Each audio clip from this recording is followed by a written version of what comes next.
কাপড়, এমনি জিবরাইল খেজুর পাতার পোশাক পরে নবীর সামনে হাজির। ইয়া রাসূলুল্লাহ, আল্লাহর সালাম গ্রহণ করুন। আমি জিবরাইলের সালাম গ্রহণ করুন।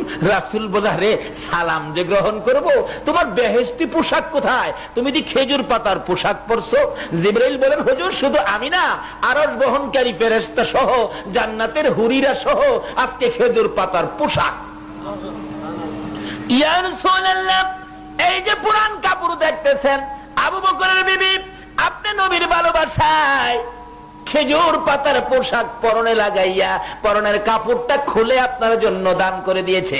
যে আবু বকরের বিবি আপনার ভালোবাসায় খেজুর পাতার পোশাক লাগাইয়া পরনের কাপড় দান করেছে, ওই আবু বকরের বিবির ভালোবাসার পুরস্কার আবু বকরের বিবির ইজ্জত রাখতে যাইয়া আজকে আমি জিবরাইল সহ আরশ বহনকারী ফেরেশতা সহ আল্লাহর বন্ধু গো জান্নাতের হুরবালারা সহ সবাইকে আজকে আবু বকরের বিবির সম্মানে খেজুর পাতার পোশাক পরাইছে।